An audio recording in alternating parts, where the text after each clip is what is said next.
No se escucha, profe. Ahí ya, dame un segundito.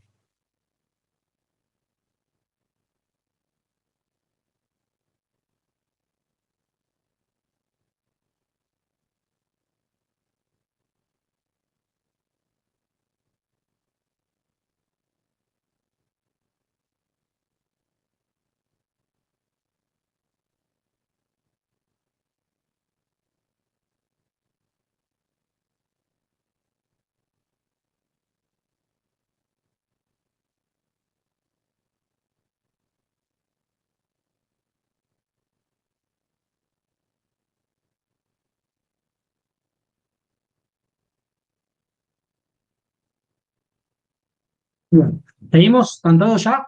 Pasaron los 5. ¿Continuamos?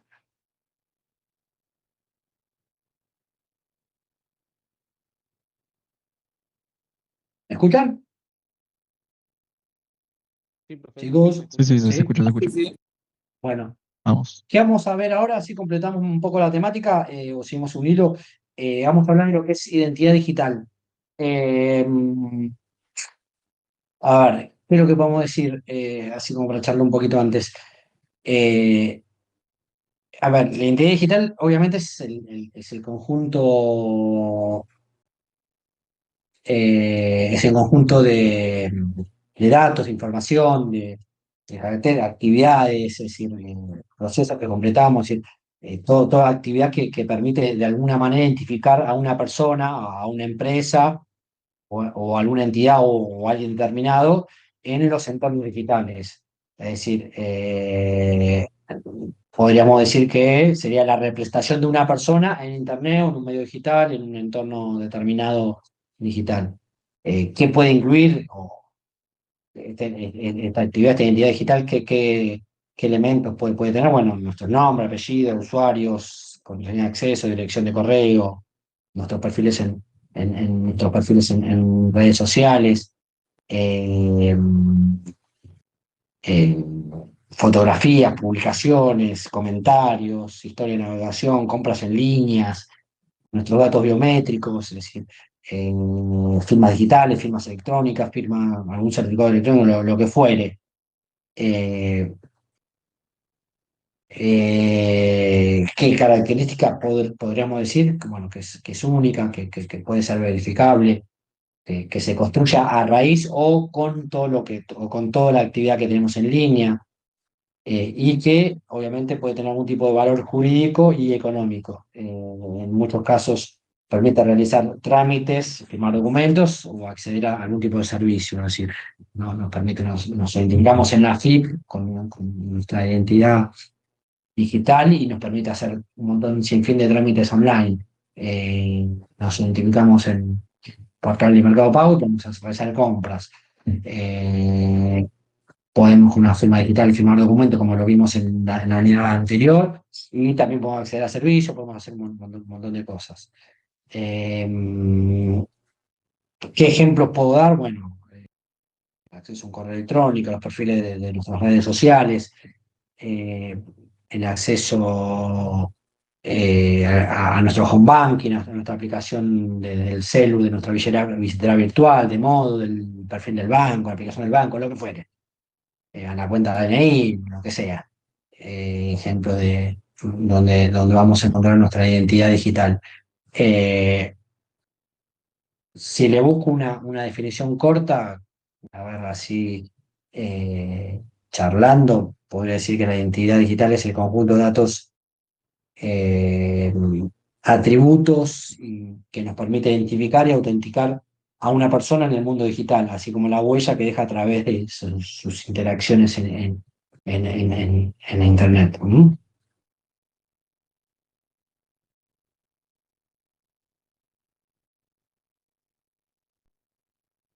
Que es importante también en este ámbito todo lo que tiene que ver a la protección de datos personales y obviamente seguridad para que esta identidad no sea, digamos, violada de alguna forma. ¿Mm?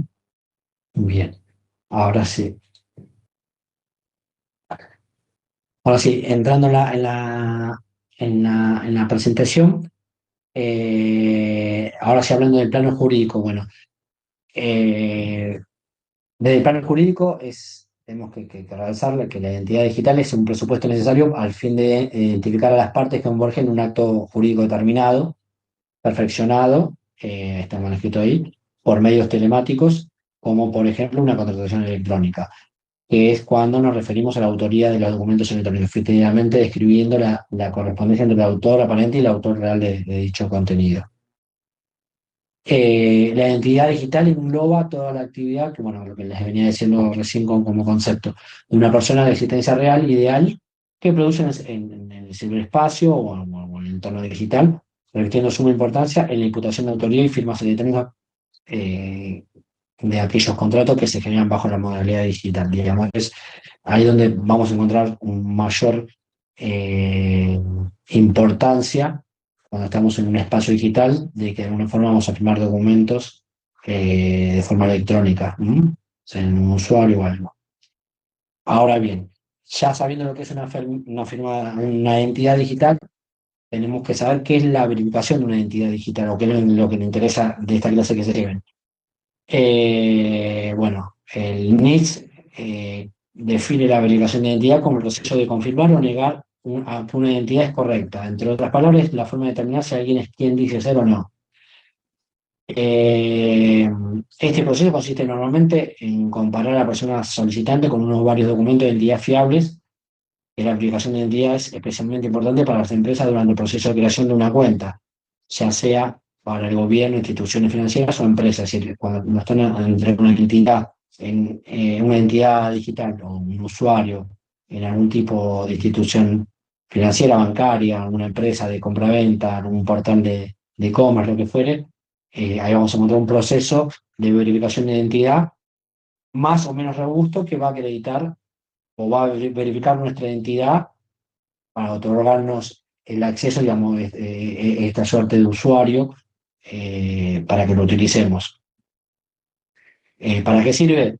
Bueno, obviamente con una verificación de identidad adecuada, los estafadores pueden, digamos, si no hay una verificación de identidad adecuada, los estafadores pueden acceder a los servicios de forma fraudulenta, los delincuentes intentan a menudo utilizar la información personal de otra persona para robar su identidad, bueno, y hacer algún tipo de fraude, ¿no?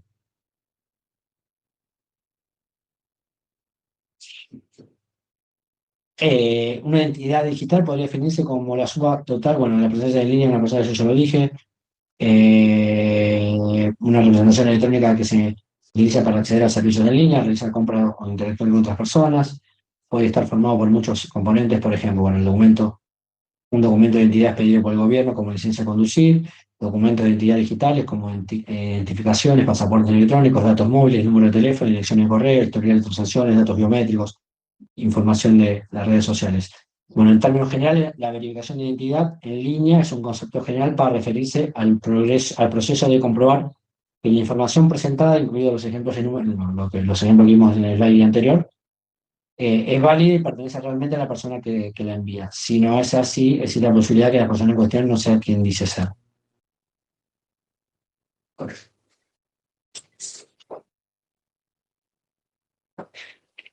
Antiguamente, en la verificación del documento, los documentos escritos, la autoría se acreditaba mediante la firma manuscritas o un sello comercial o a través de medios probatorios tradicionales aplicados a fuentes de prueba, por ejemplo, una pericia de la firma o similar, ¿m? O del documento. Ahora, en el documento electrónico no ha habido una efectiva indicación de autoría por sí sola, por sí. sino que solo nos proporciona datos o metadatos relativos al dispositivo generador, el cual se concibió, se rubricó dicho instrumento, siendo una tarea agregada a determinar la identidad de la persona humana autora. Y ahora, lo que se considera que la verificación de identidad es un requisito imprescindible en la mayoría de los procesos y gestiones, tanto online como offline, en todo tipo de situaciones en que la solicitud, en situaciones desde ejemplos como la solicitud de un préstamo, de una tarjeta de crédito, la emisión de una tarjeta de crédito, hasta la contratación de un contrato a distancia, es asegurar que haya una persona real detrás del proceso y corroborar que esa persona es quien declara ser, reduciendo significativamente tanto que una persona realice un proceso en nombre de alguien sin autorización como se creen entidades falsas o se comete fraude. Es decir, ¿qué es lo que dice esto? ¿O cuál es el concepto que quiero que quede? Que una aplicación de identidad, básicamente lo que buscamos que en cualquier proceso que nos encontremos, sea en una solicitud de un banco, en una tarjeta, de un préstamo, estemos firmando un contrato de cualquier tipo de instancia, firmando un pagaré, lo que fuere, es tener un proceso que de alguna forma pueda acreditar o pueda verificar que la persona que va a firmar o la identidad que le vamos a asignar a esa a ese proceso, sea quien dice ser y que no tengamos un fraude atrás. Existen muchas metodologías dentro de estos procesos, digamos, el más común es nosotros cuando, por ejemplo, si tomamos el ejemplo, nos vamos a registrar como clientes de un banco para obtener, no sé, un préstamo o una tarjeta de crédito. Vamos a ver un proceso, dentro de este proceso el mismo nos va a hacer completar, nos va a hacer completar datos, recolectar datos, ver diferentes cuestiones administrativas y en algún punto va a tener algún tipo de metodología para tratar de validar nuestra identidad o tratar de validar la identidad de la persona que está completando esa solicitud. Eh, uno de los más, uno del, una metodología que algunos usan es contratando información personal en base de datos. Es decir, ¿escucharon hablar alguna vez del Veraz o de empresas similares?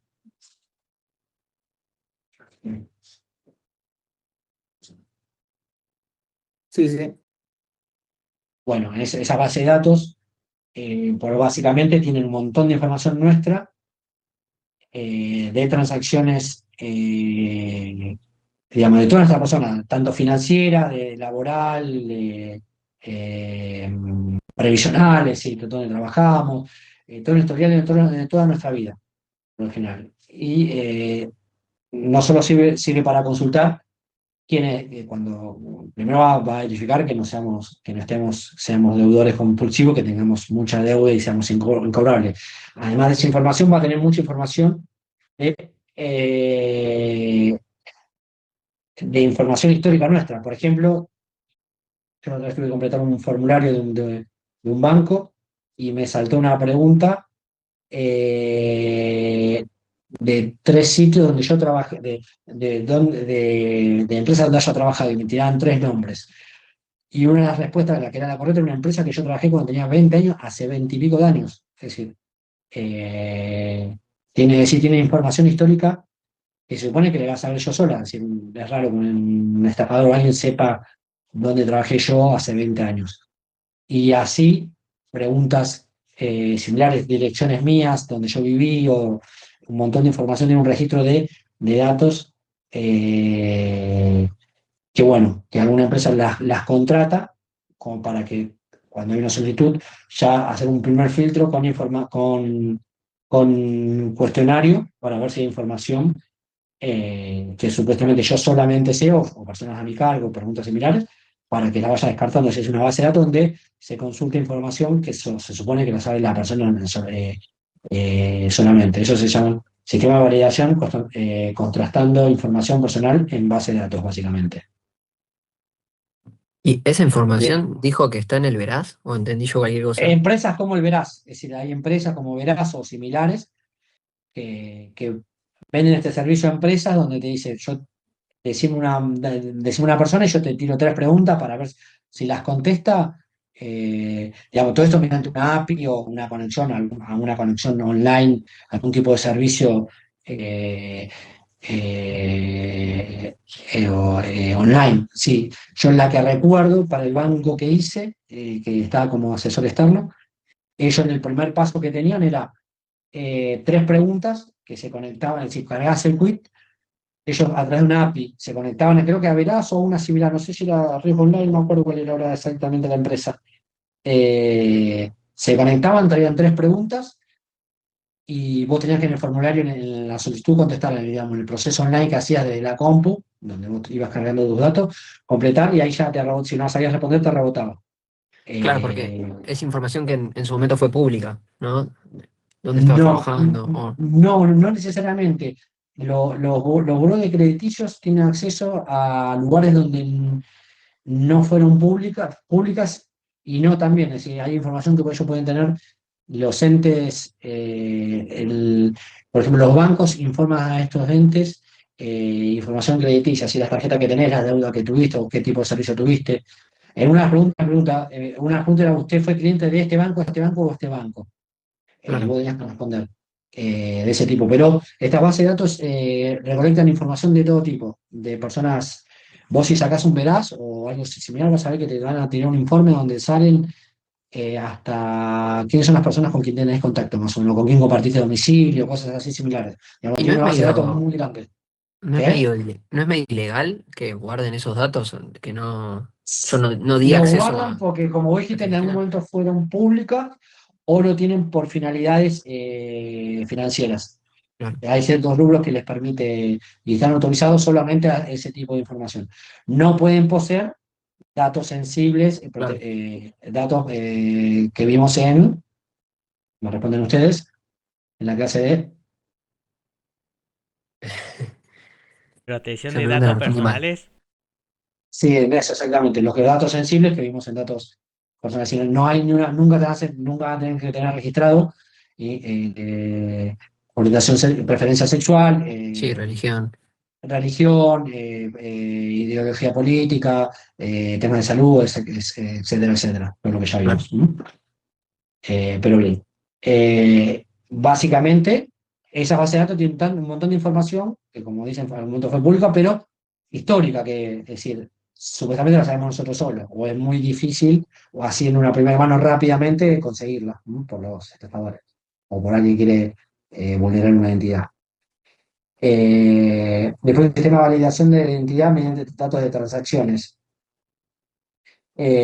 Eh, para dar, es decir, los prestadores de tarjeta, digamos, para dar de alta a sus clientes en línea, en el virtual, lo que hacen es, vos tenés otra tarjeta de crédito o tenés un home banking algo, te dicen, bueno, transferí un peso o transferí una suma irrisoria a esta cuenta. Así sabemos que vos que tenés un home banking, en un home banking por ella lo tenés acreditado tu identidad o ya tenés algún tipo de verificación o de alguna tarjeta te chequean algún tipo de consumo. Eh, eh,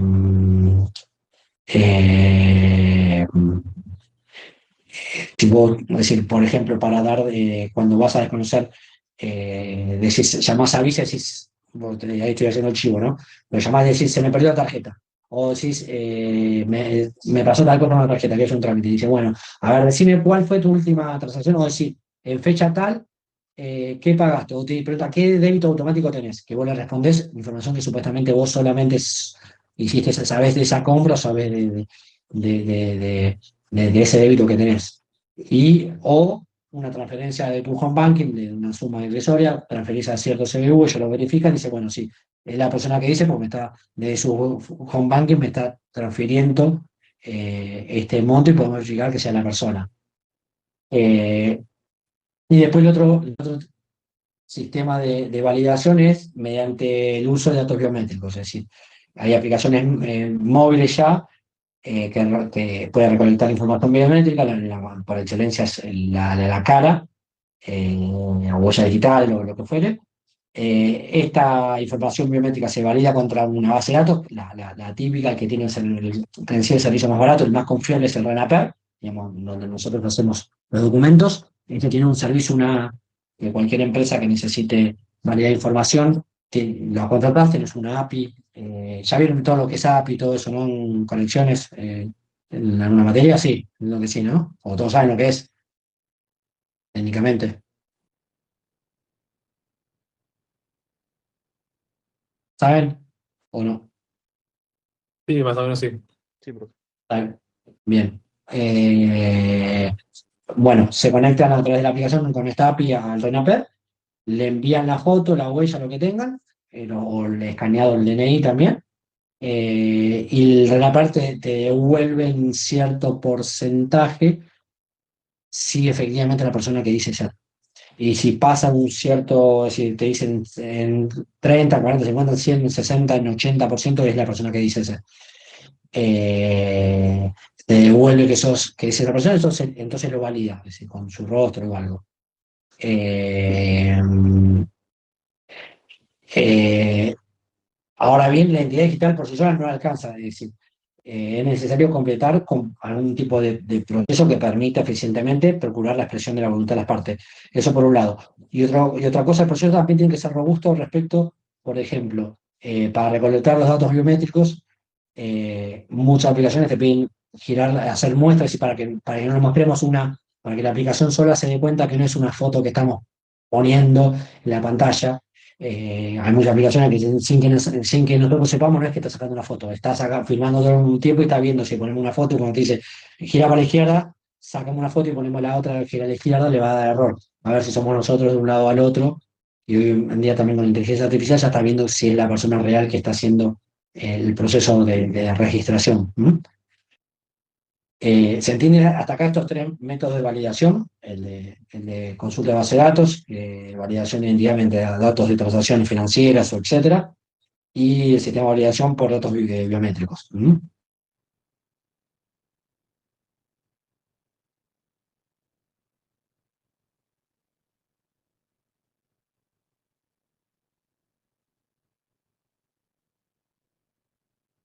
Bien, en la ley de firma digital vamos a encontrar, bueno, que el documento electrónico se entiende por un documento digital, la representación digital de actos o hechos con independencia del soporte utilizado para su fijación, almacenamiento de archivo. Un documento digital también satisface el requerimiento de escritura. Es decir, le va a dar plena validez al proceso o a los documentos que tengamos. ¿Mm? Bueno, la firma digital ya vimos.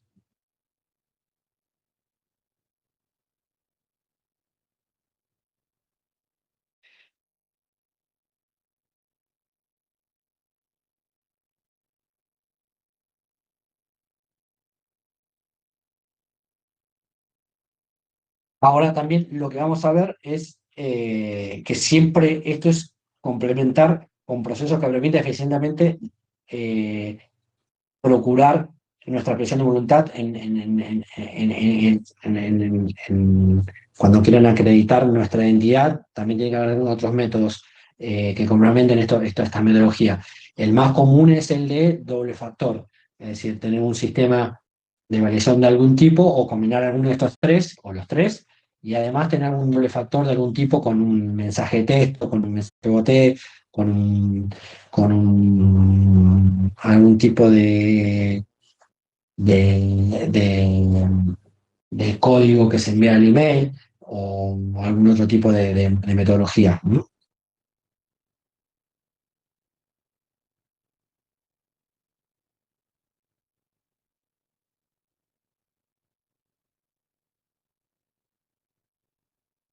Bueno, la problemática que tenemos hoy en día, obviamente, como decíamos, luego de la pandemia, que explotó mucho esto de la registración online y demás cuestiones para adquirir o contratar servicios financieros.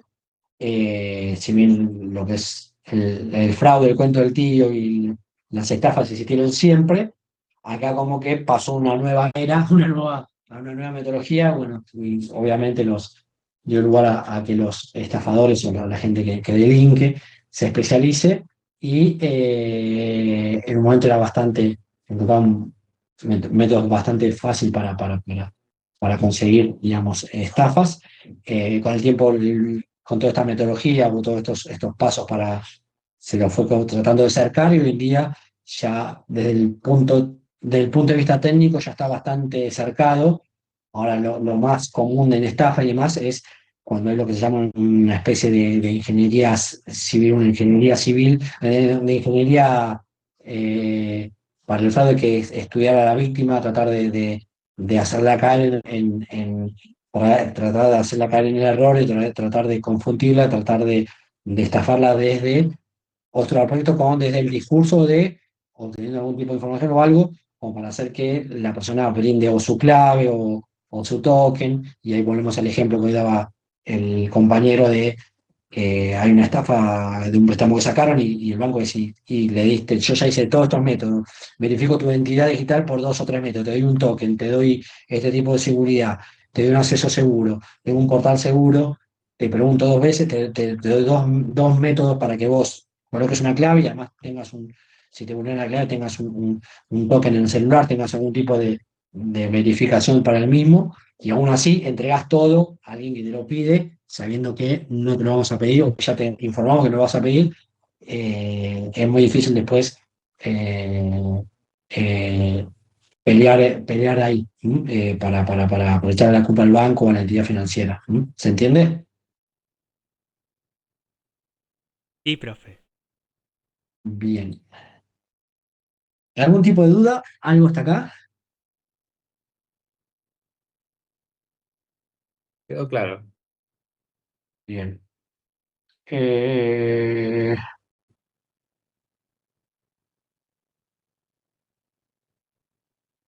bien. Bueno, déjenme ver a ver si ya está Jonathan o si vemos algo más.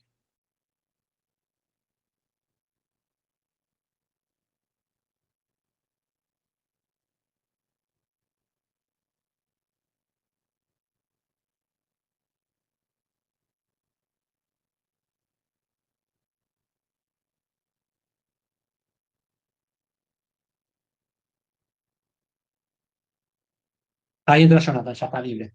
Ahí entraban así tratamos de terminar para las 10 y vemos el partido. Todos.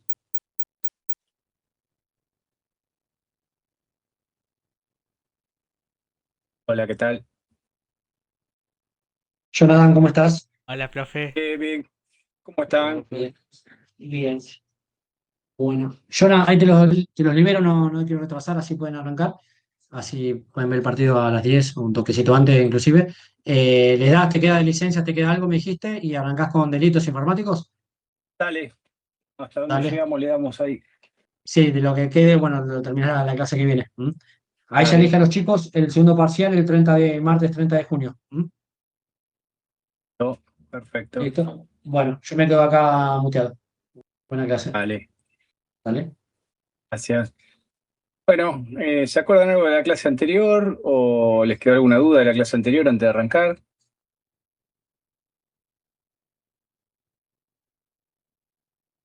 Profe, te quería hacer una pregunta de la clase anterior, no sé si me escuchará. Sí, lo escucho. Vaya. Había una parte que decía algo del derecho a la transformación, digamos, cuando hablábamos de lo que era cuando tenías los derechos patrimoniales y los cedías. Sí, Le dabas el derecho, digamos, de la transformación. Pero lo que me genera curiosidad es si no se contradice con el derecho, digamos, de exigir que no deformen la obra por la parte del derecho moral.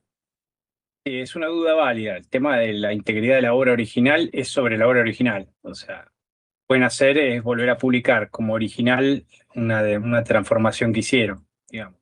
Pueden alterar la obra original sin ese permiso, digamos. Cuando seguís la transformación, la autorizás a hacer transformaciones sobre esa obra y a publicar o lucrar con esa transformación que hicieron como una traducción o una remasterización, ¿sí? Pero la obra original, vos podés decir, no, mirá, esta obra original, esta película tiene originalmente va a ser esta, la original va a ser esta y no la pueden cambiar para publicarla nuevamente, o el libro original no le pueden cambiar ningún párrafo ni una letra porque así fue publicada y así la quiero. Básicamente eso. Tiene que aclarar que es una adaptación o Pero, transformación. ¿no se solapan? No técnicamente, o sea, son dos cosas distintas. Una cosa es el derecho moral de que tu obra original nadie la pueda modificar y publicar nuevamente, por ejemplo, o utilizar o difundir como original, habiéndola modificado, ¿sí? Y otra cosa es que alguien pueda modificar esa obra y publicarla modificada aclarando que es una modificación. ¿Entendés? ¿Entiendes la diferencia? Es muy sutil, pero está. Una Perfecto, cosa sí. una cosa es la integridad sobre la obra original y otra cosa es permitir que hagan modificaciones para nuevas versiones de esa obra, ¿sí? Pero la obra original va a Sí, seguir sí, siendo así, no me la toca nadie, ¿sí? ¿Entiendes? Ese derecho sí, lo se tengo para comprende. exigir. Ok. ¿Alguna otra pregunta? ¿Algo de la clase anterior? ¿Les quedó clarísimo? Bueno, espero que sí. Espero que esto sirva para el parcial, que entonces lo tengan tan claro que no necesiten ninguna aclaración. Para eso estoy acá, para evacuar dudas, pero...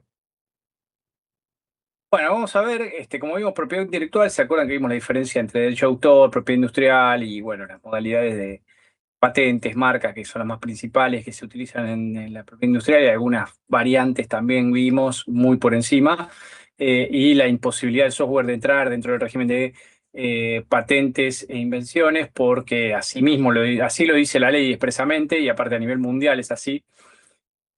Se adoptó el camino de los derechos de autor para lo que es el software, y eso no va a cambiar. Pero bueno, vamos a ver ahora lo que son las licencias, que es un poco alguna de las dudas que tuvieron la clase pasada, que les dije, vamos a ver las licencias, igual quédense tranquilos, porque no quería adelantarlo, porque lo vamos a ver más o menos de qué se trata esto de las licencias. ¿Sí? Que tiene que ver con esto de los derechos de autor, porque, claro, o sea, cómo transferimos o cómo comercializamos de alguna manera, qué figura jurídica es la que abarca esta transmisión de derechos sobre una obra. ¿Sí? Bueno, ahí es donde entran los contratos de licencia. ¿Se acuerdan que vimos contratos? Bueno, las licencias son un tipo de contratos, ¿sí? Que están establecidos principalmente para estas obras de derecho de autor. Entonces, bueno, la ley de propiedad intelectual nos agrega, cuando agrega el software, que el uso y la reproducción del software va a estar regulado mediante este tipo de contratos de licencia de uso y de reproducción. ¿Qué era la reproducción para la ley de propiedad intelectual? ¿Se acuerdan? Hacer múltiples copias. Exacto, entonces el uso y la reproducción, o sea, poder utilizar el software y hacer una copia de ese software va a ser principalmente las dos licencias que menciona expresamente nuestra ley, ¿sí? Al hablar de licencias, bueno, vamos a pasar de diapositiva, así vamos viendo.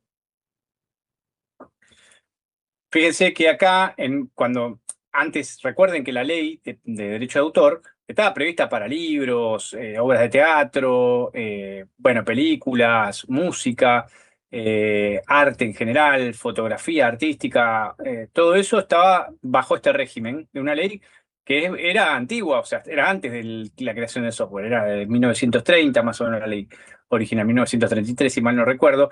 La cuestión es que, claro, cuando llega el software se la mete de prepo en el régimen de esta ley, pero hubo ciertas dificultades. ¿Por qué? Porque, a ver, el software inicialmente nadie sabía bien qué era, nadie. O sea, la gente que estaba en tema sí, pero la gente que estaba en derecho de autor no tenía mucha noción de qué régimen adoptar con relación a esto. Entonces, porque la ley expresamente no lo mencionaba el software, entonces había una duda, ¿no? Y se intentó, como siempre, plantear que se patente, obviamente no prosperó, pero al intentar registrar las obras de software, las dependencias de la administración pública, es como que, ¿y esto qué? ¿Con qué se come? ¿Cómo lo registramos? Bueno, entonces había una cierta duda sobre si incorporar o no al software a las registraciones de otras obras, a este sistema de registro. Ahí es donde formalmente, en los años 90, se lo incorpora mediante un DNU, ¿sí? Del Ejecutivo, en la época del presidente Carlos Saúl, hace un DNU donde no modifica la ley, sino que amplía, ¿sí? La ley y por DNU trata de incorporar al régimen de la ley 11723, a este régimen de derecho de autor, al software. Y habla del código objeto, código fuente, todo este tipo de cosas, los modos de registración y las bases de datos también como un elemento que se puede registrar también bajo este método. ¿Qué pasa? Acá hay un problema técnico dentro de lo legislativo. ¿Se acuerdan que habíamos hablado hace un buen tiempo atrás, en las primeras clases, sobre los DNU? ¿Recuerdan eso? Sí. Bueno, ¿se acuerdan qué límites tenía el DNU sobre qué no podía legislar mediante DNU el Ejecutivo, había 3 cosas que no podía hacer, como siempre lo suelo comparar con los deseos del genio del cuento de Aladín. Hay 3 cosas que no puede hacer. Si alguno vio la película Aladín de Disney o leyó el cuento de Aladín, que es un poco diferente del original de las Mil y una noches, probablemente sepa que no podía uno desear lo que quisiera. Bueno, los DNU tienen límites. ¿Sobre qué no se puede hacer un DNU? ¿Se acuerdan? No sé si lo dijimos en clase ahora que estoy pensando, pero puede que sí. Si alguno lo sabe, tienen alguna magia, a ver, alguno. ¿No podía ir en contra de la Constitución? Ah, bueno, eso sí, eso cualquier ley, no solo el Ay, DNU, cualquier ley no, o sea, ya. no va a ser aplicable. Pues la constitucionalidad se evalúa. No puede Pero hacer me cambios refiero. en materia tributaria y penal. Eso tiene que pasar por el Bien, Congreso. bien, impuestos, penal. Hay un ítem más que no puede tocar Tema de las mediante DNU. elecciones. Exactamente, electoral. Estas son las 3 cosas que mediante DNU están expresamente prohibidas en la Constitución que el presidente se atribuya. No puede hacer DNU sobre estos temas. ¿Qué pasa con esto? Cuando incorporamos el software dentro de la ley de propiedad intelectual, ¿qué cosa indirectamente estamos integrando o qué materia estamos integrando a materia del software? O sea, no solo el régimen general de cómo es la propiedad intelectual o el derecho de autor, sino qué otra cosa más toquetea acá, si yo meto el software dentro de los parámetros de esta ley.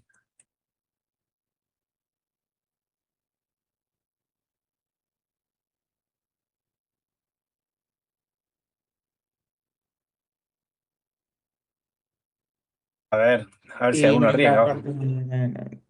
no está legislando sobre lo penal, porque pasa a ser un delito si vos infringís, falsificás documentos, software y demás. Exactamente.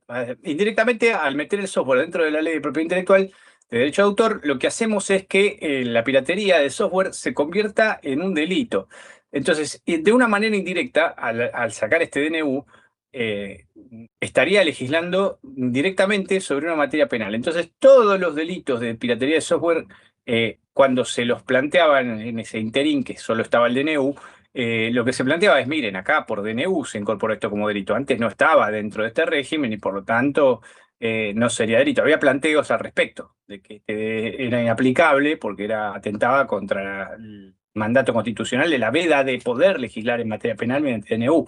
Bien, entonces, posteriormente, en el 98, finalmente modificaron la ley original, ¿sí? Y ahí incorporan formalmente al texto de la ley, mediante una ley del Congreso, ¿sí? Al software, y aparte de eso, agregan este articulito que vemos acá, que es el 55 bis. ¿Por qué 55 bis? ¿Qué les parece? A ver, Barcelia, ¿qué opina usted? ¿Por qué 55 bis es un número válido para meter en una ley? Joaquín Barcella. No sé, imagino que agrega algo a la 55, pero no sé. Bien, o sea, las leyes, recuerden, y los códigos en general van a tener un orden y van a estar divididos por artículos que van en un orden secuencial. Con lo cual, cuando el legislador agrega un parche, en términos de software, cuando hace un parche de actualización o corrigen algo, ¿qué se suele hacer? El parche 1.1, 1.2, bueno, acá tenemos algo parecido. Parchean la ley, le agregan un artículo, pero si lo meten en cualquier lado, pierde sentido el orden que establecieron en la ley original, o sea, porque está ordenada de una manera coherente, no podemos meterlo en cualquier parte. Entonces, para poder meterla en el sector que tiene que ir, los legisladores suelen meter estos artículos que son bis, ter, quater, quinquies, sexies, y así sucesivamente, cuando necesitan que meter un artículo entre dos que ya existían, ¿sí? Hablando de un tema nuevo, pero en ese capítulo, título del que estamos hablando, porque si no nos vamos a cualquier punto. Si lo ponemos al final, estaríamos hablando de las figuras penales por ahí, no podemos meter el contrato de licencia después de las figuras penales, porque no tendría sentido. Metémoslo en donde debería de ir. Bueno, entonces lo meten en el 55 bis. ¿Se entiende? Formaron un artículo nuevo entre dos, por eso el bis. Bien, un dato anecdótico para que entiendan por qué se ponen así los números y por qué aparecen estos números bis, ter, quinque, quark, todo este tema que se ve horrible, pero es así como se legisla en general. Pero bueno, en el 98 esta ley, la 25036, ¿sí? Incorpora el software y aparte de incorporar el software dentro de las obras protegidas, formalmente, convirtiéndolo así la piratería en un delito, entre otras cosas, agrega los contratos de licencia. Entonces, el 55 bis nos dice que la explotación de la propiedad intelectual sobre los programas de computación, fíjense que acá ya nos habla directamente, ¿sí? ¿Cómo explotar el derecho patrimonial? Cuando hablamos de derecho de explotación, hablamos de derecho patrimonial, ¿entienden? Entonces, básicamente estamos diciendo que los derechos patrimoniales sobre el software, que sería los programas de computación, incluirá, entre otras formas, los contratos, ya nos aclara que es un contrato, de licencia para uso o reproducción, que solo eran las formas más habituales de contratos de software, ¿sí? De licencia de software, darle el derecho a copiar y a utilizarlo. ¿Se entiende?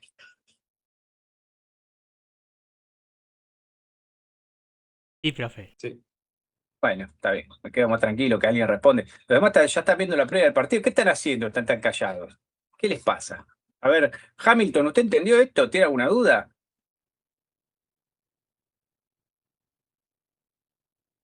¿O Pablo? ¿Pablo Hamilton? ¿Pablo Hamilton?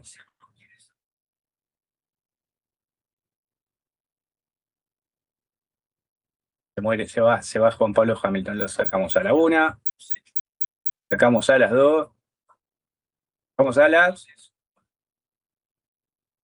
Bueno, le tengo que decir adiós para que vuelva, a ver si vuelve a la clase, porque no está, no me contesta ni por escrito. Gracias, Hamilton, por venir. Bueno, seguimos con la siguiente diapositiva. Licencia de uso y reproducción de software, entonces, es lo que estamos hablando recién. ¿Sí? Entonces, cuando hablamos de un contrato de licencia, ¿se acuerdan que? Porque si no, ¿cómo sería? Si no lo implementáramos mediante este tipo de contratos, ¿recuerden que el software qué era? ¿Era una cosa para la ley o qué era?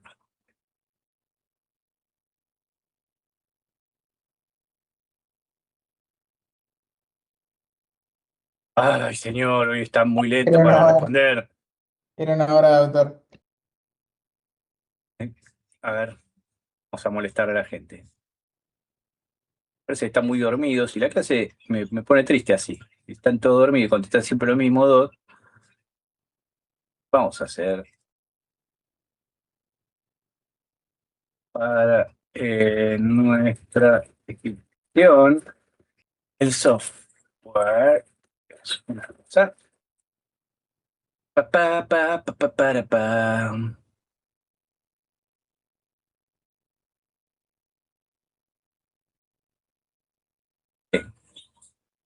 Ahí mandé la encuesta. Voten, por favor, aquellos tímidos que no quieren hablar. Les agradeceré. No quieren hablar ni escribir, ¿no? Porque no sea cosas, a ver si...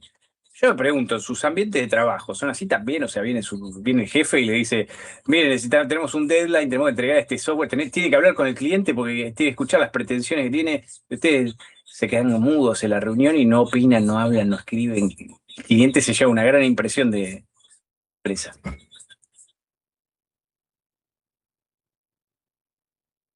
Bien. La mayoría dice que no. Muy bien. Hay dos que dicen que sí.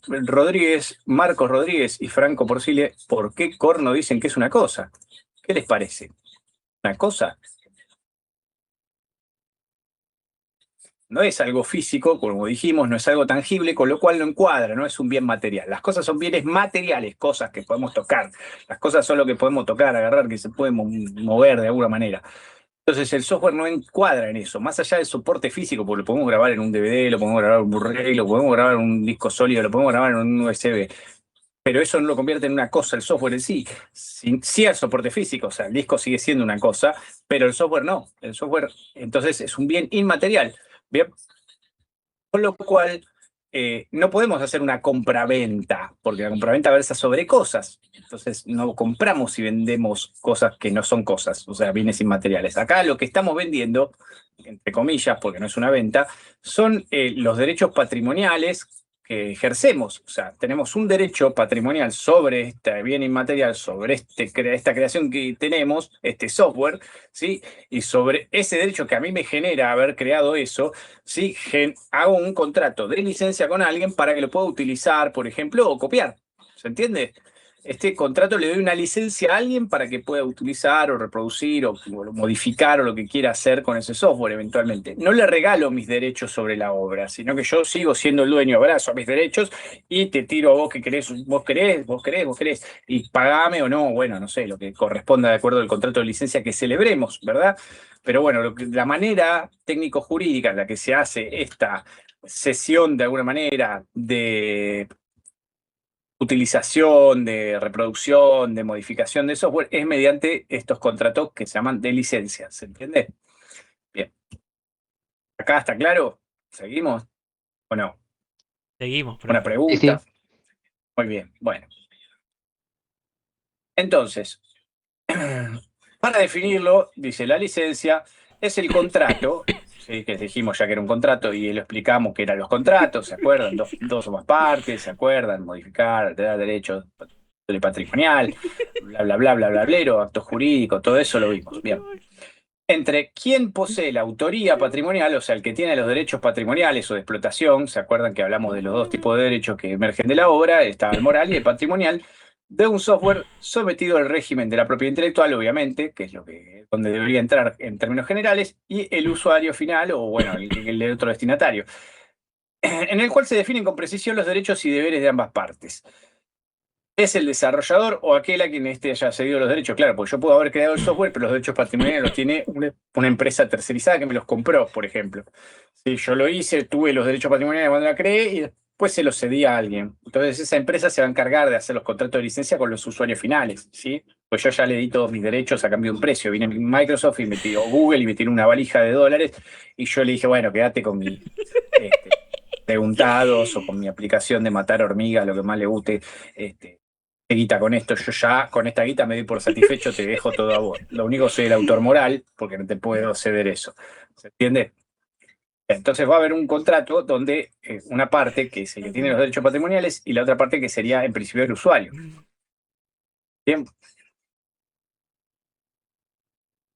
En el caso de la propiedad industrial tenemos estas patentes, que se acuerdan que las patentes, ¿qué diferencia tenían con los derechos de autor en general?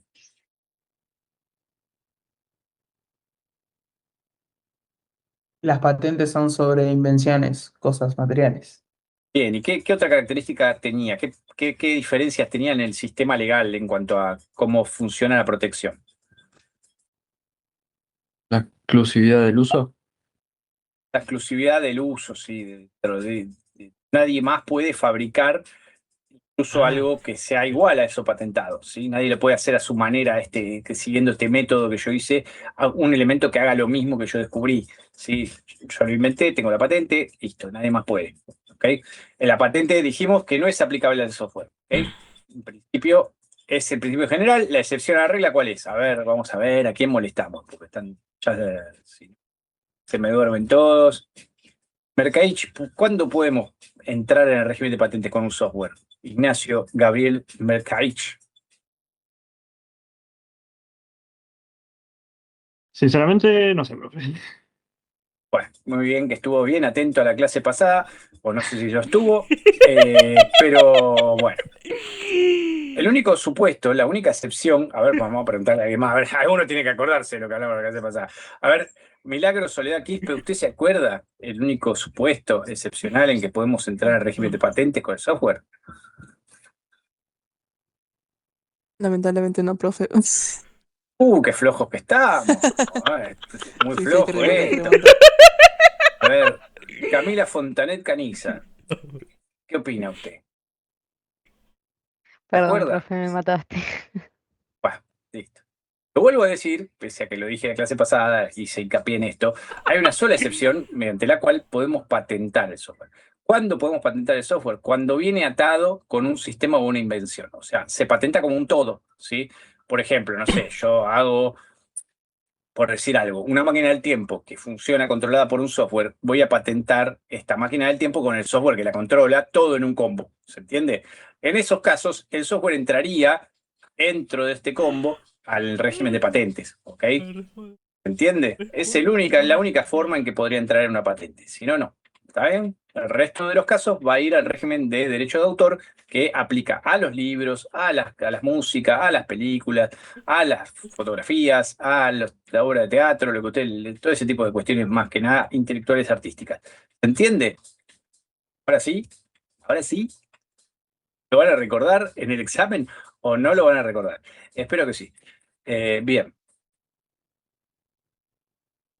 ¿Qué más nos dice acá nuestra amiga la Filmina? Derecho de autor patrimonial o copyright. ¿Sí? Recuerden que el que tiene los derechos de autor patrimoniales es el que va a decidir qué es lo que quiere hacer. ¿Sí? Cada uno hace de su vida lo que quiere con su obra. ¿Sí? Así que en este caso podemos compartir este software libremente o exigir que pague o que lo pueda modificar libremente o que no. Y ahí depende del contrato de licencia que celebremos con las personas, va a ir variando esto, ¿sí? Los términos y condiciones. Ahora, ¿qué pasa? En general le decimos copyright, pero ¿por qué? ¿De dónde deriva? ¿Por qué le decimos copyright a estos derechos patrimoniales? ¿Quién se le ocurre?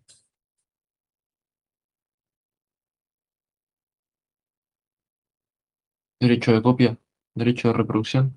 Exactamente, Traducido. derecho de copia. Derecho de copia es como que sintetizaría lo que son los derechos patrimoniales. Cuando hablamos de que alguien tiene el copyright sobre la obra, estamos diciendo que alguien tiene los derechos de autor patrimoniales sobre esa obra, ¿sí? Y generalmente se dibuja con un simbolito, que es una C en un circulito. El copyright para demostrar de quién es, o sea, se pone ahí quién tiene los derechos patrimoniales. Bien, aparte de eso están en un registro, obviamente, ¿no? Pero quien tiene el copyright generalmente lo plasma en su obra para que sepan la obra que está teniendo los derechos patrimoniales, como para que todos sepan que es de él. Así que está registrada y que tiene los derechos de autor correctamente asignados. Bien. Caraca, vamos por acá. ¿Quiénes intervienen en este maravilloso contrato de licencia de software? Por un lado tenemos al licenciante y por el otro lado al licenciatario. El licenciante, fíjense la terminación, ¿sí? Es el que tiene los derechos, básicamente, y el licenciatario, ¿sí? Sería el usuario final, ¿sí? El que va a utilizar este software, el que va a recibir la licencia, ¿sí? Al que le voy a dar licencia yo como propietario de los derechos de autor patrimoniales. ¿Se entiende? Son dos partes, licenciante y licenciatario, ¿sí? Van a ver que los contratos, no sé si alguna vez vieron un contrato, leyeron algún contrato alguna vez, tuvieron que leer algún contrato alguna vez en su vida. Y no, hola. Le daban en la escuela, bueno, el contrato, qué sé yo. A ver, generalmente, ¿cómo encabezan los contratos? Los contratos de alquiler, los contratos, ¿cómo suelen encabezarse? Nombran a la persona y te dicen tipo en adelante el locador, la otra persona en adelante el Exactamente. contratado. Exactamente, muy bien, exactamente. Ese es el nombre técnico el que se le da a la parte, sí que interviene. Entonces, en una parte del contrato va a haber un licenciante y va a haber un licenciatario, ¿ok? Básicamente es eso, se pone Juan Carlos en adelante licenciante y cede el uso y reproducción del software Pirulo al licenciatario en adelante Pepito, ponele. O comparecen en este acto fulanito en adelante licenciatario y menganito en adelante licenciatario y después de ahí desarrollan el objeto del contrato y todos los términos.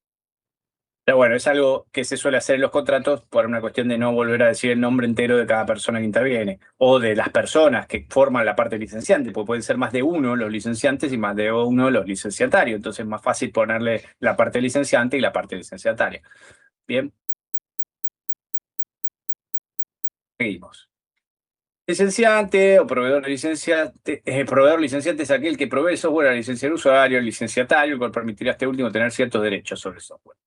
Ciertos derechos, ¿sí? O sea, no le transferimos nuestra propiedad intelectual, ¿se entiende? No le damos los derechos patrimoniales nuestros, lo vamos a seguir conservando. Lo que le damos es algo sobre este software en particular, como puede ser el uso, como puede ser la reproducción. Pero nosotros vamos a seguir siendo los dueños de los derechos patrimoniales, por así decirlo. Bien, normalmente suele ser el mismo autor de la obra, a veces se ceden a favor de un distribuidor, o quien tenga, cualquiera que tenga los derechos de explotación, como le digo, viene Microsoft, viene Google, viene Apple, me tira una tonelada de guita, me compra los derechos patrimoniales, se los cedo, ¿sí? Y yo me desentiendo de mi obra en lo patrimonial, ya está, listo, desaparece, yo ya no gano más guita, no puedo ganar más guita con esta obra porque se lo cedí a esta empresa, ¿sí? Pues le autorizo a modificar, a redistribuir, a hacer con esa obra, actualizarla, etcétera, etcétera. Entonces, en ese caso, yo ya no soy más, como autor, el que tiene los derechos patrimoniales, sino que los cedí a un tercero, ¿sí? A una empresa o a una persona. ¿Se entiende eso?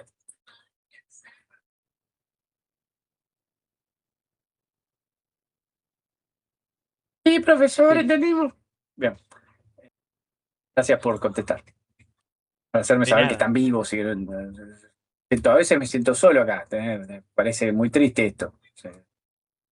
Bueno, el licenciatario, por otra parte, ¿se acuerdan? El licenciante es el que tiene los derechos de propiedad intelectual patrimoniales. El licenciatario, entonces, sería como el usuario licenciatario, es la persona física o jurídica, si la empresa o la persona humana, a la que se le permite ejercer el derecho de uso y reproducción, más algún otro derecho de explotación. Podemos darle a otros derechos aparte del uso y la reproducción con nuestra licencia. Siempre dentro del marco de las condiciones que nosotros pongamos en el contrato de licencia, ¿sí? Nosotros como licenciantes vamos a poner las reglas del juego que acordemos con este usuario final, ¿sí?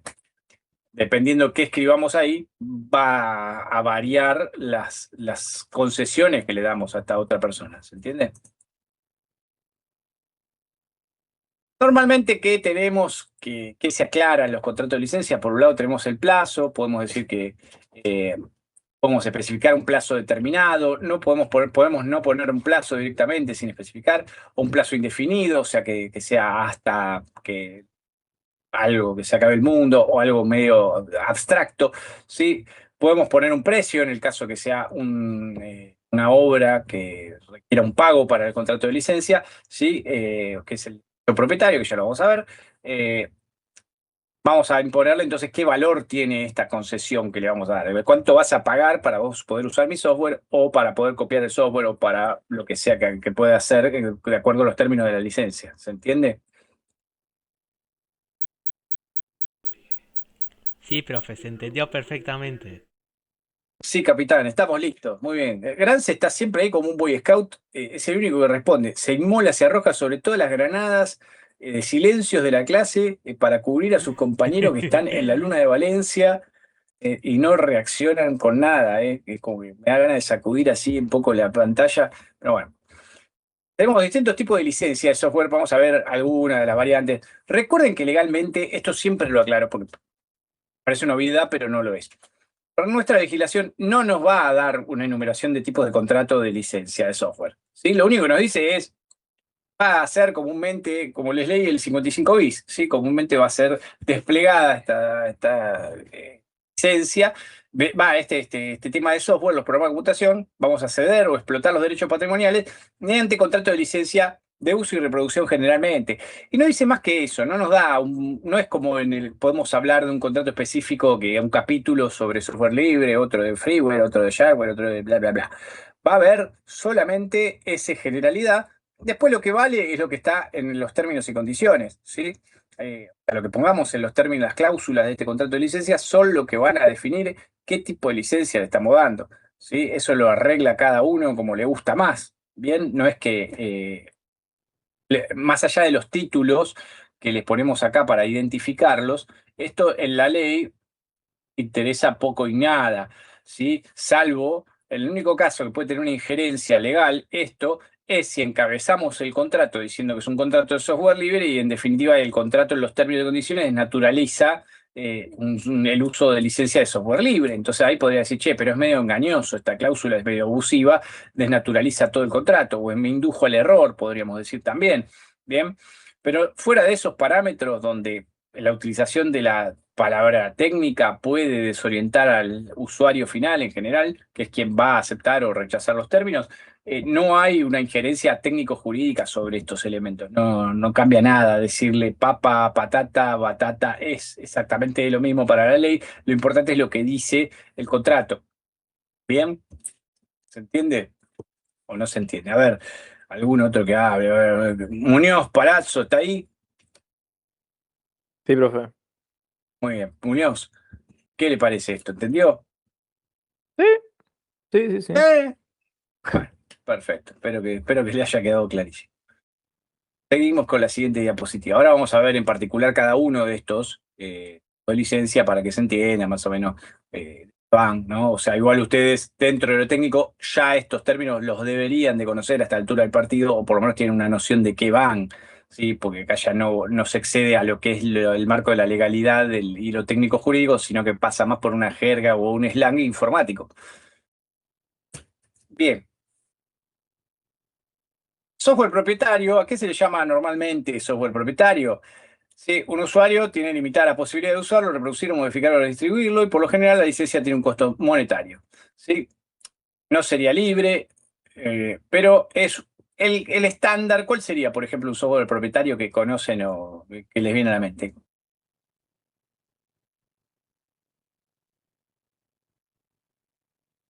Microsoft. Bien, Microsoft. Microsoft es un software propietario, por ejemplo, con Windows. O sea, bueno, Office también nos va a vender la licencia de uso por cada usuario, va a tener que pagar su propia licencia, no va a poder hacer más copias de las que le otorga el permiso Microsoft con la licencia y va a pagar un precio por esa licencia. Entonces es el ejemplo más clásico de un software propietario. Lo mismo sería un software propietario si les digo algún videojuego de pago. O sea, si yo les digo, no sé, quiero comprar un videojuego de From Software, me compro el Dark Souls, tengo que pagar, no sé, $30 y me dan la licencia de uso de ese software, de ese juego, por ese monto de dinero, ¿verdad? Sí, Bien. Sí. Dentro de lo que es el software propietario, obviamente el más restrictivo es el que el usuario no va a poder acceder al código fuente o va a tener un acceso restringido. ¿Sí? O sea, no vamos a poder toquetear lo que es el software en sí, va a venir en un paquete cerrado, ¿sí? En formato objeto, código objeto, sino en código fuente. Entonces nos van a dar el paquete ya servido, ¿sí? La comida digerida y listo. Esto es lo que hay, usalo, tomalo, dejalo, no lo podés modificar. Bien. Estos son los términos generales de este tipo de licencias de software propietario. No quiere decir que haya otro software propietario donde nosotros vendemos y le permitimos distribuir o modificar. Pero bueno, normalmente vienen de la mano, eso es lo habitual. Pagás por el producto terminado y para utilizarse. ¿Mm? Ustedes compran una licencia de Windows para una computadora, pueden instalarlo en 10 máquinas.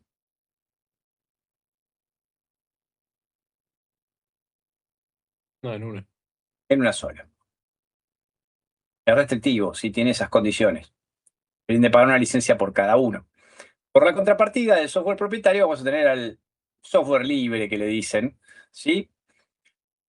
El software libre se refiere a la libertad de los usuarios para ejecutar, copiar, distribuir, estudiar, modificar el software y distribuirlo modificado, ¿sí? Es, en términos generales, la contrapartida. Si yo decido hacer un contrato de licencia de software libre, o sea, dentro de estos dos grupos generales, está el software propietario por un lado, que te da cerrado todo en un paquete, que no te deja el código fuente, que te cobra, y por el otro lado tienes un software libre donde generalmente te va a dar el código fuente, te va a permitir modificarlo, te va a permitir distribuirlo y no te va a cobrar. ¿Sí? Esa es la generalidad, digamos. Esas son las dos grandes clasificaciones que podemos enumerar de los contratos de licencia. ¿Sí? Por un lado propietario, por el otro lado libre.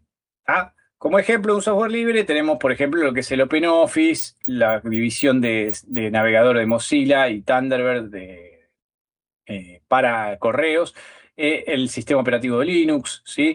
Todo este tipo de cosas tienen que ver con un software libre en principio, y vamos a ver bien que es libre, pero no es 100% libre. ¿Bien? ¿Alguno de ustedes usó Linux alguna vez? Para hacer algunos TPs de otras materias y para hacer cosas locas. Nuestros tiempos Para hacer, libres. para hacer cosas locas en los tiempos libres. Muy bien. Bien. Ir con libertad de software libre, usar el programa con cualquier propósito en general, ¿no? Estas son las generalidades, después vamos a ver lo particular. Libertad de estudiar cómo funciona, modificarlo, adaptándolo a sus necesidades. Libertad de distribuir copias del programa. Libertad de mejorar el programa, hacer públicas esas mejoras. Por ejemplo, en Linux se rige bajo este régimen de, bueno, yo te doy el Linux, vos vas a hacer las modificaciones que quieras y después las puedes distribuir con tus modificaciones. Y vamos a ver Linux modificados y demás. Porque te dan el código, acceso al código fuente y demás. Si te das maña y te gusta y te interesa, podés hacer. Realmente, últimamente ya cada vez pasa menos, la gente le interesa muy poco ese tema, prefiere dedicarse a otra cosa.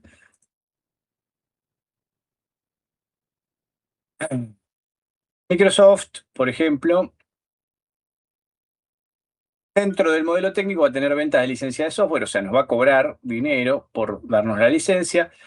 Incompatibilidad entre sistemas, ¿sí? O sea, no vamos a poder trabajar con Windows y con otro sistema incorporado. Vamos a tener un sistema único por dispositivo. Se entrega el código objeto cerrado y modificable. No vamos a poder copiar, no vamos a poder reproducirlo más de la reproducción única para el dispositivo para el cual pagamos la licencia, ¿sí? Y este software obviamente tiene el copyright o los derechos de autor, los va a tener Microsoft, ¿sí? ¿Entiende esto? Esto es bastante sencillo, no estamos diciendo nada loco. Si tienen alguna duda me preguntan, pero bueno, si no avanzo. Ejemplo, ¿no? Por ejemplo, dentro del software libre vamos a tener el modelo técnico que nos va a permitir copiar, modificar, distribuir libremente. En general, creación colaborativa, muchas veces va a haber esto de crear entre varios usuarios de la comunidad mejoras y nuevas versiones para seguir manteniendo vivo el espíritu de este software que originalmente se lanzó al público de manera libre. ¿Bien? Va a haber un permiso para copiar, para modificar y distribuir, ¿sí? Después vamos a tener General Public License desarrollada por la Free Software Foundation, donde el autor solo va a impedir, en este caso, solo impide que el resultado se vuelva oneroso. Lo que les dice es, vos podés toquetearlo, podés modificarlo, podés hacer lo que vos quieras con esto. Yo te doy la fuente y todo, pero lo que vos hagas, ¿sí? No vas a poder cobrarlo el día de mañana. Esta modificación sobre mi programa original no la vas a poder vender. Esto con el espíritu de mantener, esa es la única condición que tiene esta GPL o General Public License, donde les va a decir a los usuarios que utilizan esta base de sistema, che, si ustedes pueden valerse de esto, pueden distribuirlo libremente, pueden crear sobre esto, pero si lo que ustedes hagan con esto no lo van a poder hacer lucrativo, ¿ok? ¿Entiende? Sí. Sí, sí. Sí. Con la idea de mantener esta cosa hippie de somos todos felices, la ley de los pitufos, nos abrazamos, hacemos software libre porque el tiempo nuestro no vale y todo ese tipo de cosas que ustedes seguramente no van a compartir en su mayoría.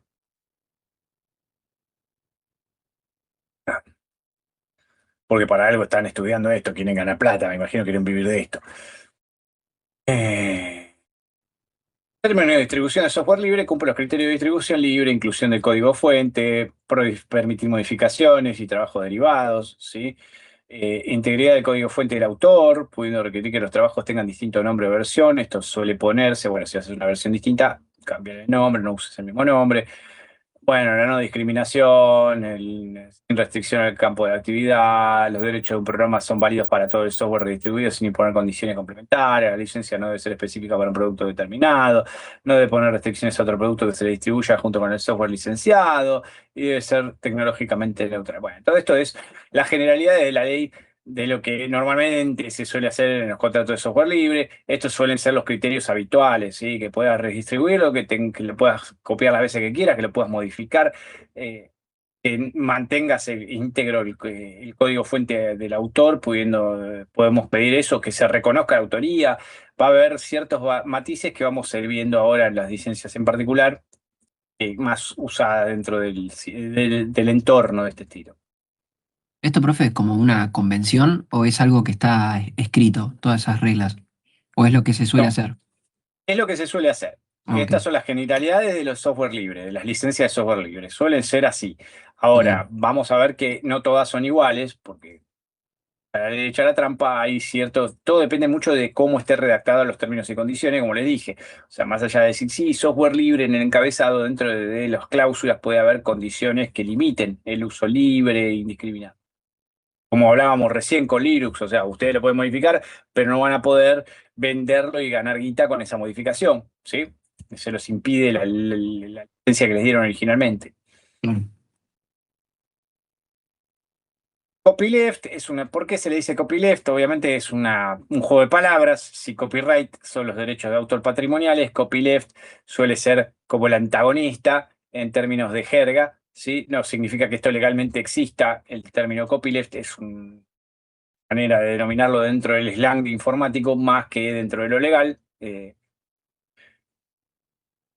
donde se distribuye, se permite la libre distribución, copia de versiones modificadas, exigiendo que los derechos sean preservados en versiones modificadas. O sea, a veces el requisito suele ser, bueno, yo te doy libertad absoluta, todo lo que vos hagas, lo único que te pido que siga manteniendo esta línea, que siga siendo libre para todos. Después tenemos licencias GPL, que son más conocidas, también se les llama GPL, esta licencia pública general, GNU, GNU GPL, donde el autor siempre, esto que les quede claro, siempre va a seguir teniendo los derechos sobre la obra. ¿Sí? No quita que te dé licencias a gusto y piacere, ¿sí? Te puede dar la licencia que se le canta hoy. Mañana dice no, se acabó y lo que venga a futuro que pague, ¿sí? Por ejemplo, nada le impide hacer eso, porque él sigue siendo el que tiene los derechos patrimoniales, más allá de todo, ¿sí? Puede cambiar las reglas de juego cuando a él se le ocurra, o a ella. ¿Se entiende?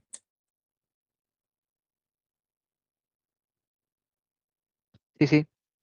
¿Siguen Sí, hasta se ahí? comprende, se comprende. No es que lo tira al público, bueno, como ya lo hizo libre, listo, de acá a la eternidad y podemos hacer lo que se nos canta y a futuro, no, y él no es más dueño, no, el autor va a seguir siendo el dueño, ¿sí? La persona que sea autora va a ser el dueño de esa obra igual, para términos legales va a seguir siendo el que tiene los derechos patrimoniales y el que tiene el famoso copyright, y si se le canta darlo libre ahora, lo puede hacer, pero mañana puede decir, no, se acabó, hasta acá llegamos y listo. ¿Bien? Profe, Sí. hay una consulta.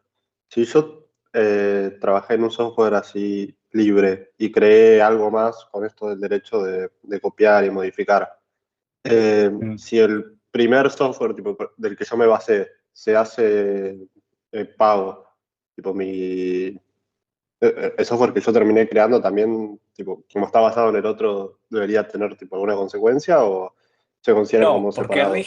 rige a futuro. O sea, por ejemplo, usted recibe software libre, ¿sí? O sea, le dicen no paga y usted puede modificarlo.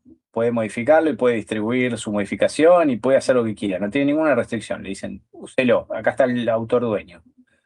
Deja al señor Regio. Regio agarra en este interín y crea una nueva obra, nuevo software. ¿Sí? Este nuevo software después usted decide lanzarlo al mercado, porque nada se lo impide, la licencia original que usted le dieron, le dijeron, puedes hacer lo que quiera, gana guita con esto, y empieza a venderlo y a venderlo y a venderlo. En ese interín, al dueño original, al autor original de la obra original, dice, basta, se acabó esto, no más pagar. O sea, a partir de mañana todo es pago y todo es código objeto únicamente y no se puede distribuir y te quito todo esto, pero esto rige a futuro. Usted ya tenía la licencia en el tiempo acá para futuro. Usted es libre de hacerlo. Si ya había aceptado el término de la licencia antes de que cambiara de criterio el dueño anterior, lo va a poder hacer. Ahora, si esto pasa antes, o sea, antes era libre y usted lo adquirió la licencia después de que cambió y dijo no se puede distribuir, no se puede modificar, no se puede lucrar, y ahí ya no podría. Pero siempre rige para futuro este cambio de paradigma, llamémosle una palabra linda de este asunto. Ok, ¿Entendió ahí? gracias, profe. Sí, sí. Licencia GPL, bueno, esto es el autor conserva los derechos de autor, como decimos, los conserva de todas maneras, no importa, este es un dato anecdótico, y permite la redistribución y modificación bajo los términos diseñados para asegurarse que todas las versiones modificadas del software permanezcan bajo los términos más restrictivos de la propia GPL. Acá suele ser una licencia donde el autor dice, a futuro mantener este tipo de contrato de licencia, de lo que vos hagas, ¿sí? Yo te doy este tipo de contrato de licencia para modificar todo, pero vos, lo que vos hagas, vas a tener que mantener este mismo tipo de contrato. Si no, no vas a poder utilizarlo. ¿Se entiende? O sea, si yo pido que la obra sea gratuita, vas a tener que mantener el criterio de que sea gratuita de tus obras. ¿Se entiende? Porque le impongo una condición al futuro. ¿Ok? Mantener mis términos. En el caso del freeware es diferente porque si bien se distribuye, ¿sí?, libremente, lo podemos utilizar, lo podemos distribuir libremente, no suele venir atado al código fuente. Lo que nos va a dar es el código objeto, nos va a dar el programa cerrado, ¿sí? Nos va a dar un freeware que es cerrado, es un juego gratis, por ejemplo. Vieron que, no sé, Fortnite, por decir algo. Fortnite es gratis, ok, listo, es freeware, básicamente. Ustedes pueden jugar al Fortnite sin pagar, pueden utilizar el código objeto de Fortnite sin pagar. ¿sí? No creo que a esta altura del partido ustedes jueguen Fortnite porque son gente grande, pero por decir un ejemplo, ¿no? Ese tipo de software es freeware, básicamente. Es gratuito, de uso libre, pero no tiene fuente, no van a poder modificarlo, no van a poder redistribuir las modificaciones, no van a poder lucrar con modificaciones que ustedes hagan, etcétera, etcétera, etcétera. Solo le van a dar el producto terminado, pero gratis, ¿está bien? Sin garpar. ¿Entendió? Sí. Ninguna pregunta, todo clarísimo, todo genial. Después la clase que viene pregunto y ¿qué digo? Usted no dijo nada de eso, profe. No me acuerdo. Me mató, profe. A tener en cuenta, el software libre suele estar disponible gratuitamente o el precio de costo de distribución. Bueno, a veces cobran, no por el software en sí, sino porque, bueno, le ponen un formato físico, una cajita, qué sé yo. Allá no se usa más eso, ¿no? Pero en una época, por ejemplo, vendían los Linux, pero no vendían el software, vendían el formato físico básicamente y el packaging. Entonces con eso lucraban un poquito la cadena de distribución, digamos, del software. Ahora ya no se suele vender en formato físico nada, básicamente, salvo algún que otro juego de consola que ya está desapareciendo. Bien, suele estar disponible gratuitamente al precio de costo de distribución a través de otros medios, sin embargo, no es obligatorio que sea así, por lo tanto, no hay que asociar software libre a software gratuito. Bueno, no siempre lo mismo. Conservando su carácter libre, puede ser distribuido comercialmente, ¿sí? Puede tener ciertas libertades dentro de los contratos de carácter libre, pero puede ser oneroso los contratos de licencia, ¿sí? Yo te dejo modificarlo, te dejo de redistribuir las modificaciones, pero me tenés que pagar un precio. No siempre software libre significa gratis, ¿sí? Puede tener otras libertades que no sean el tema monetario, ¿me explico? Y tampoco hay que confundir software libre con dominio público. ¿Se acuerdan que hablamos del dominio público un poco en la clase pasada con el tema del tiempo de protección que les daba la ley cuando se terminaba? ¿Qué diferencia había? A ver, alguno de ustedes, vamos a elegir. Medina, ¿está ahí? Medina Martínez. Sí, profe. ¿Qué diferencia había entre dominio público? ¿Qué pasaba con el dominio público y con esto del software libre? No recuerdo, profe. Y qué bueno que siempre nunca tengan preguntas y no se acuerden nada de lo que hablo. ¿Para qué hablo? Presten atención. A ver quién se inmola sobre la granada y me dice qué diferencia hay. ¿Nadie se acuerda? ¿Qué pasaba con el dominio Puede ser público? que ¿Cuándo? era que se había hecho con herramientas o en lugares del Estado, entonces era de, digamos, era del país en sí, o estoy diciendo cualquier cosa. No, está diciendo cualquier cosa, pero está bien, vale el intento. Por lo menos habló. ¿Alguien sabe qué corno era el dominio público? ¿Se acuerdan de la clase pasada que hablamos? ¿Qué pasaba cuando se terminaba la protección que le daba la ley al software? Entraba al dominio público. ¿Se acuerdan que el software uno lo creaba, a partir de la creación empezaba la protección, moría el autor, por ejemplo, pasaban 70 años, y después pasaba al dominio público? Era dueño de toda la humanidad, por así decirlo. Bien, ¿y eso qué implica, Grance? Muy bien. ¿Qué significa que sea? Que cualquiera puede hacer lo que quiera con eso. Exactamente, muy bien. ¿Hay alguno que tenga los derechos de autor patrimonial cuando es de dominio público? No, de todo. Exactamente, ya no hay más un derecho patrimonial de autor. Se acabó, se extinguió. Esa protección patrimonial de los derechos de autor desapareció y pasa a ser de todos.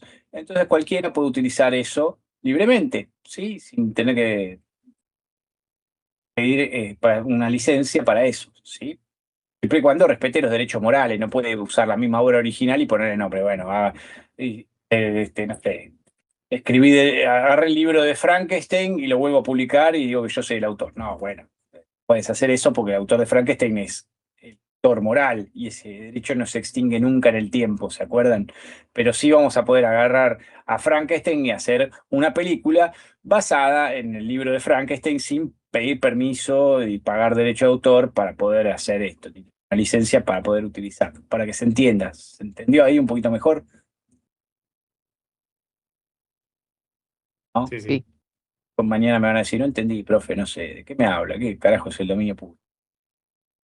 Bien, síganme entonces en esto. Si el dominio público es eso que les estamos explicando, que les estoy explicando, si pasa a ser de todo, si ya no hay nadie que tenga el copyright, entonces ¿qué diferencia tendría con un software libre?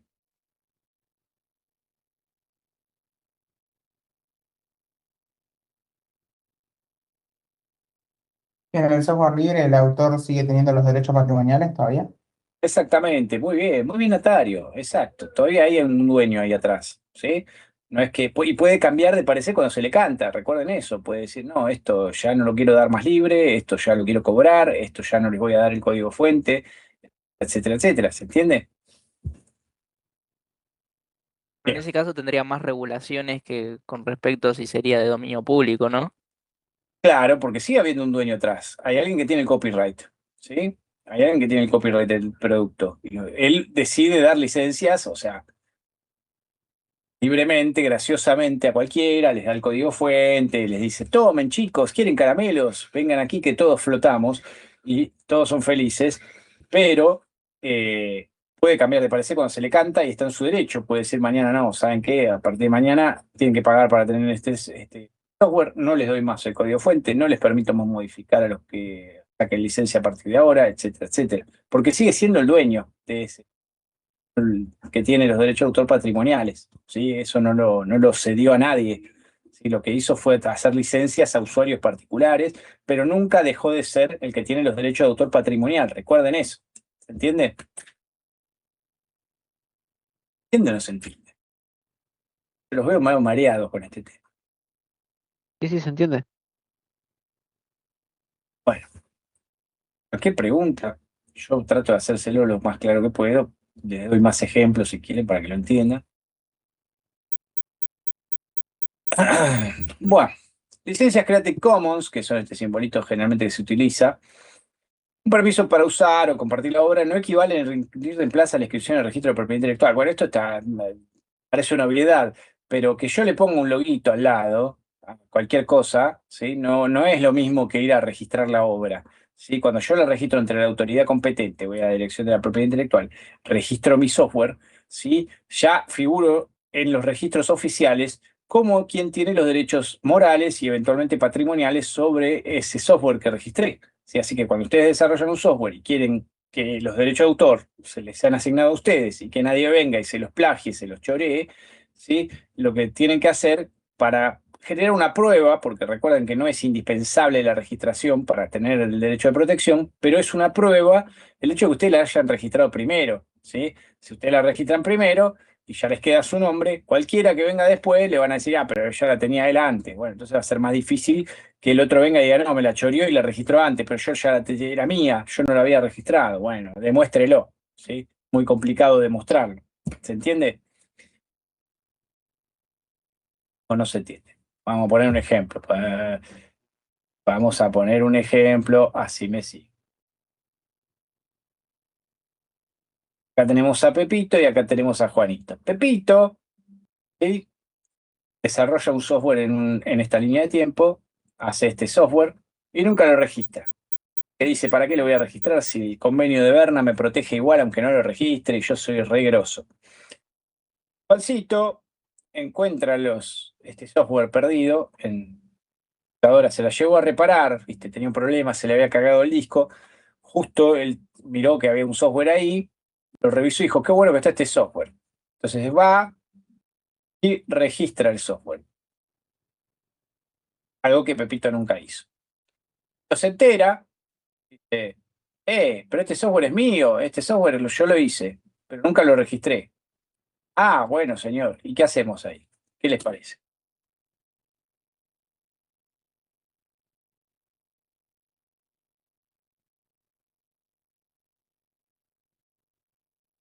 Bueno, claro, ya se marearon, chicos.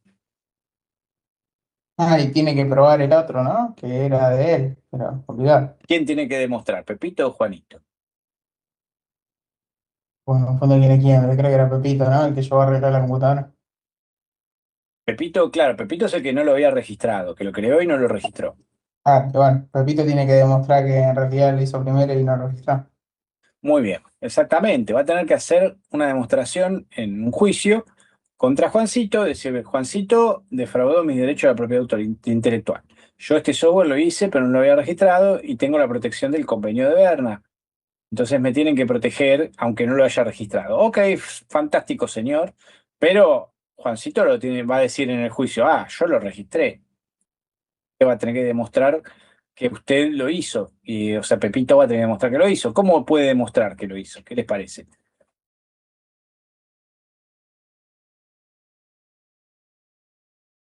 ¿Cómo se les ocurre a ustedes demostrar? Si fueran Pepito, ¿cómo No sé, demostrarían que ustedes con hicieron eso? documentación de lo que hayas hecho, qué sé yo.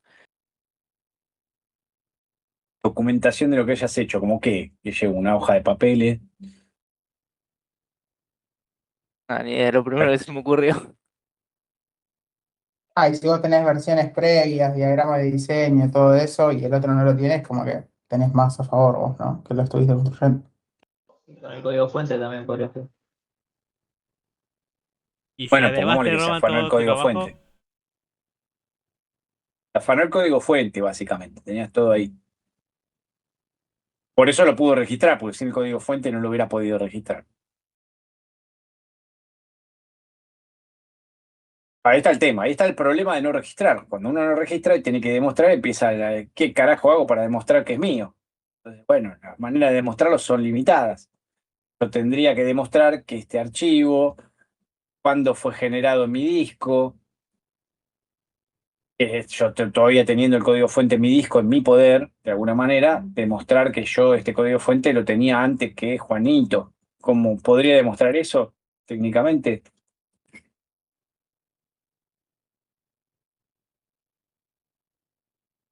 Es que Juanito fue tan torpe de no borrar ningún rastro, de no dejar ningún rastro, ¿no? Chorea la información y, por ejemplo, yo podría demostrar eso, podría tener algún archivo que tenga algún cifrado específico que dé alguna noción de que esto fue hecho antes en el tiempo por mí.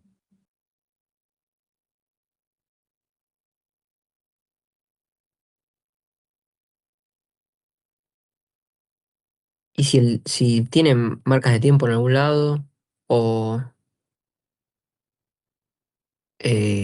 bueno, no sé, no se me ocurren cosas que sean inmodificables, como que me sirvan como prueba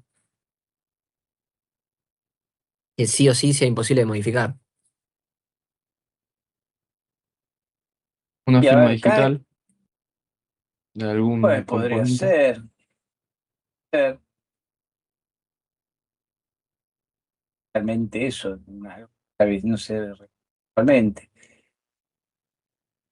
Tiene que tener alguna manera dentro de los cifrados de los archivos que permita identificar tanto el dispositivo de donde se creó, desde la fecha que se creó, sin que ello sea manipulable. Y si es manipulable, que pueda ser detectado también, ¿no? Porque a veces puede pasar que algo se puede manipular, pero si lo manipulan, queda una huella. Es difícil. Para eso están, a veces cuando se plantean estos dilemas, requiere alguna pericia técnica. Ustedes pueden decir, sí, pero fue modificado el hash. Bueno, eso espera que identifique. Van a verificar los especialistas si hay algún rastro de haber sido modificado que permita eso. Bueno, también pueden presentar otro tipo de pruebas. Hay libertad probatoria, ya lo vamos a ir viendo, pero podemos presentar otro tipo de pruebas como testigos, personas que trabajaron con nosotros, cosas que tengamos subidas a la nube antes, quizás. O sea, te podemos entrar a nuestra cuenta de la nube y decir, yo subí un backup de este software antes de que eh, esto pasara. Bueno, cosas que pueden llegar a dar un pie de que ustedes son los verdaderos autores y no Juanitos, ¿entiendes? Pues en base a la prueba te van a tener que resolver, pero tiene que ser lo más contundente posible, porque el hecho de que él lo haya registrado antes le da como una ventaja. Ustedes tienen que tirar abajo que él es el autor. Difícil, ¿se entiende? Bueno, creo que sí. No sé. Sí, sí, se entiende. De ahí viene la importancia de la registración en el sentido probatorio, más que en el sentido de la protección. ¿Sí? Tienen que demostrar cuando alguien les plagia y lo registra, que ustedes fueron los autores, de alguna manera, antes de que el otro lo registrara.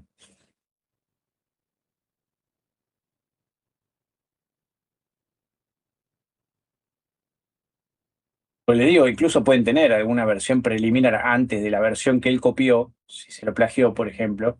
Pongámosle, se lo plagió el archivo creado en tal fecha. Usted tenía una versión preliminar de esa previa, ¿sí? Datada previamente, bueno. Y si ya ahí tenemos un indicio interesante, no detectan que haya sido modificado el registro de timestamp, que nos permitiría llegar a la verdad. Recuerden que la generación de cada archivo tiene una identificación de un hash que no es fácilmente adulterable. Es que, bueno, yo agarro y regenero y ya está. No, modificar un hash de un archivo no es sencillo. Darle todo vestigio de modificación. Bueno.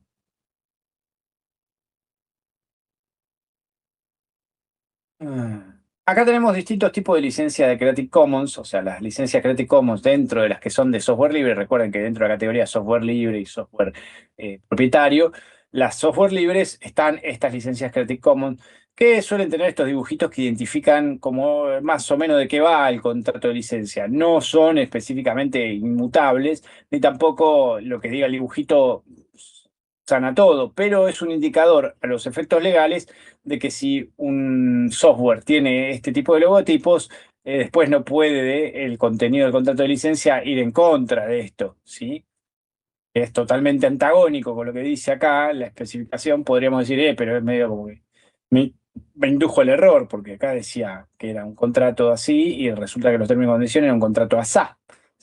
Entonces, bueno, para eso sirven estos indicadores, como para resumir el contenido del contrato de licencia sin que tenga que leer todo, pero a la vez,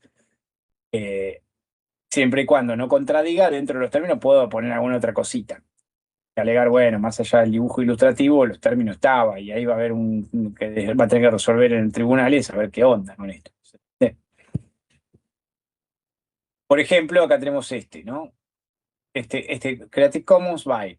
Cuando ponemos este by, ¿sí? Le estamos indicando qué cosa, que podemos hacer explotación de esta obra, podemos incluso vender la obra modificada, podemos hacer lo que se nos canta básicamente, pero vamos a poder hacerlo siempre y cuando reconozcamos la autoría del creador original, de la obra original, ¿sí?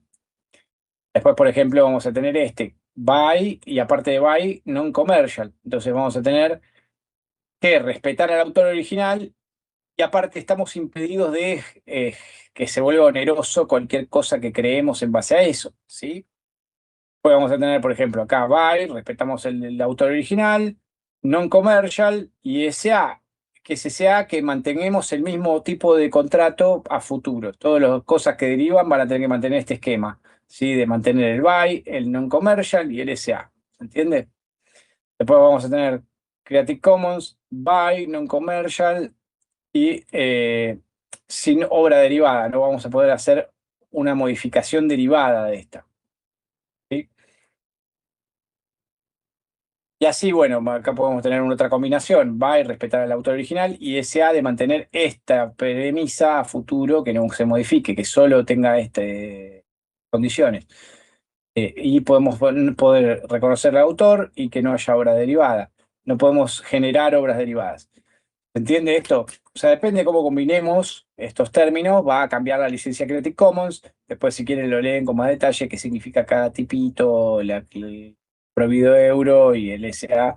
Pero básicamente son este tipo de cosas, ¿sí? Sin modificar, sin cambiar los términos de licencia originales a futuro, con las modificaciones van a tener que ser iguales, reconociendo el autor original, etcétera, etcétera. Estas cosas van a estar como logotipos en estas software libres de Creative Commons, ¿sí? Como para dar un indicio de que va la licencia, ¿sí? Ni más ni menos que eso.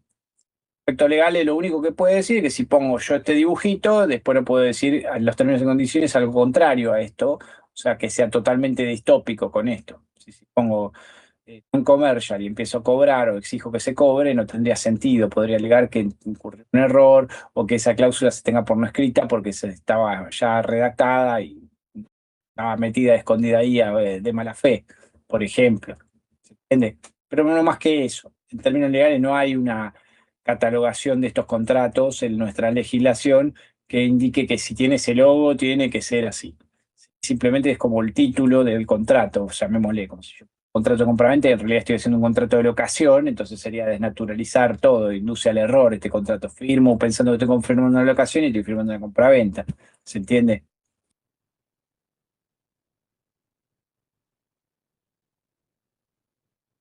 Creo que sí, porque no hablan. Me gustaría, yo sé que está por empezar el partido amistoso con Islandia, que llovió mucho y la Argentina muy preocupada de no lesionarse resbalándose en la cancha. Ahora han solucionado el tema del agua. Juega, que no sé todavía si se va a jugar o no con lo que yo vi.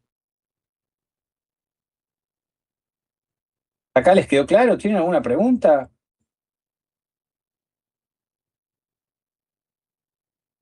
¿Se entiende? ¿Se entiende?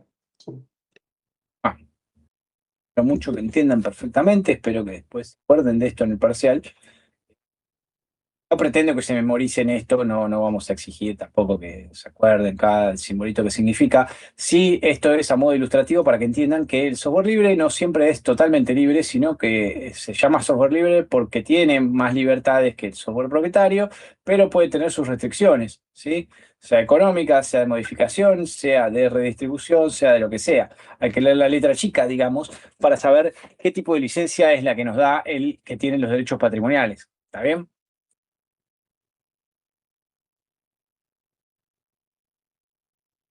¿Preguntas? Sí. Vamos a arrancar un poquito, no mucho porque no hay mucho tiempo, pero les doy una introducción de delitos informáticos, que es un tema que por ahí les llama la atención, pero bueno, parte del programa, y por ahí les resulta entretenido. Delitos informáticos. Bien.